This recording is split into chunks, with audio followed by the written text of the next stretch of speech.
Good morning, everyone. It's 10:29 a.m. here in Los Angeles. Um, Woke up today and it's September 11th, and it's a day that I will never forget, ever, ever, because I was there. Um, I was the construction supervisor for the Ritz-Carlton South, which was being built in the Battery Park, and we were near completion. And I'm working with my boss, Mark Eddington, and we were talking about the future of the company and the jobs we were going to do. And we worked for Bovis Land Lease at the time, and we were walking, and then heard this tremendous explosion. And not only heard the explosion, could feel the heat, and a giant, huge ball of flame and black smoke from the first tower.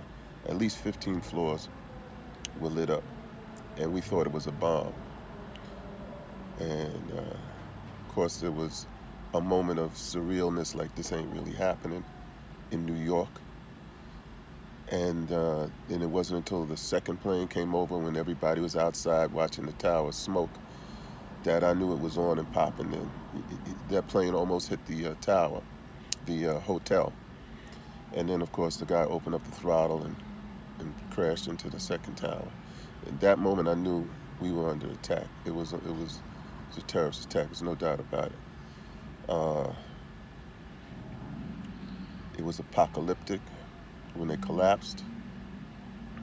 The pictures that you see pale in comparison to actually being there. I can't even put it in words. Watching the twisted metal and wreckage and flattened cars, bodies flattened from jumping, from the tower, and looked like a ghost town. No power, blackout. I stayed there overnight when I shouldn't have. I was with the president of Bovis Company, and they were already in place. They put themselves in place to handle the debris removal that very night. But the carnage, like I said, was apocalyptic. The loss of life, and we still continue to lose people to this very day. I've lost friends, first responders. I've lost cops that I knew from this. I'm sick from it. I'm just fortunate I'm still here. But there are many who are suffering right now from that. And the real anger for me is when the EPA guys came and set up this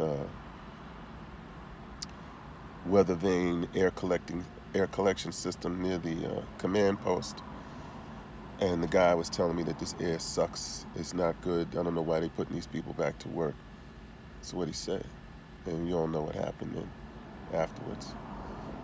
But I just want to say a prayer to those families, and a prayer to my friends who are gone and their families, and to all the other first responders.